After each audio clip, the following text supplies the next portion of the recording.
Hello, today we're making a Celtic knot ring. It looks so complicated and yet it's so simple to make. Let's get started. Cut a length of 50 centimeter long copper wire, 1 millimeter thick, or 20 inches. And I know this is going to look like a bit of a crazy pattern, but stick with me, you'll see how it turns out. Bend your first loop 6 centimeters from the end of the wire. Then check your size. I have a little wire that is a circumference of a size 7, just to see where you are. Now you will see from the drawing how this is going to go. I think the drawing makes it a bit clearer, although I am no artist. The length of the finished shape is going to be longer than your ring size needed because there's an overlap. So you have to take that into account.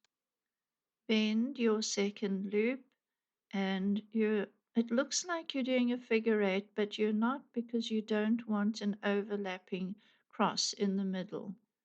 Keep winding around that long oval shape, and each time you turn the corner, that end is a little bit longer than the last.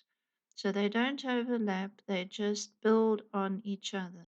So each end turn is a little bit longer than the last, but don't make it too long, just possibly almost touching, a small gap between. Otherwise, there won't be a pattern in this ring. When you're nearing the end, then squeeze in a little waist in the middle, gently so that it all tapers together. I did try to use this design on a jig and with the little pegs and winding around those, but I found it didn't really work. Maybe it was just me, and let me know if you get it right.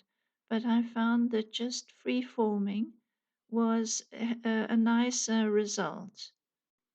When you have finished and each end has 3 wraps, then you take that tail to the middle and wind it to form a feature and to secure all those wires.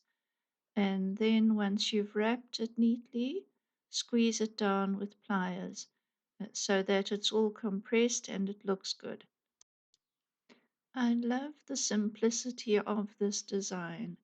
It's just clever engineering, clever manipulation of wires to make this amazing pattern at the end. It's like a little puzzle that comes together. The copper wire I use comes from an electrical company. We don't have a huge amount of varieties in jewelry wire in this country.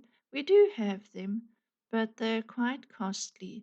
So I'm happy to use this lovely wire. I think it's beautiful. South Africa is such a gorgeous country and with so many diverse ideas and cultures that I just love it. I live in the Western Cape, which is so pretty. We have mountains, sea, flowers, plants, birds. It's a beautiful part of the world. So, yes, back to the ring. Line up all your wires so that they all fit in neatly.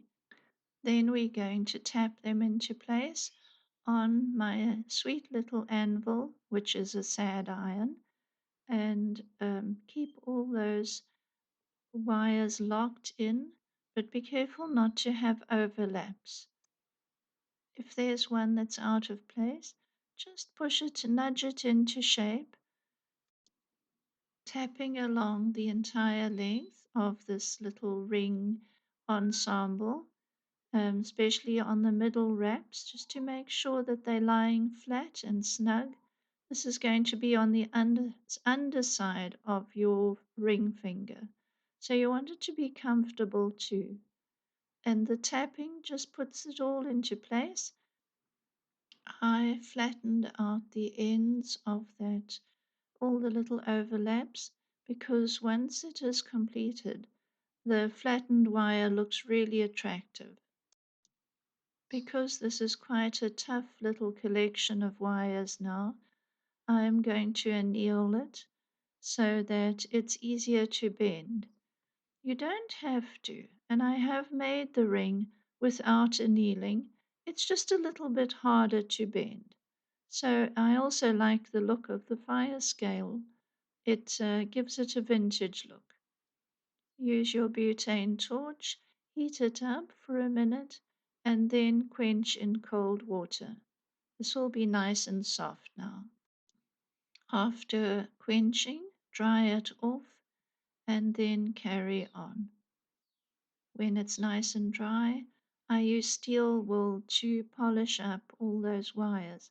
It's easier to polish it now than when it is formed into a ring. So much easier to do it now. Be careful, the metal is soft now, so with polishing you don't want to push them out of alignment. So I just scrub gently on that wire, and all the little bits fall on my sweet little cloth that I purchased in Nepal when I went there. It's one of my treasures. I love Nepal. So go and have a visit. It's lovely there. We are at the fun bit now.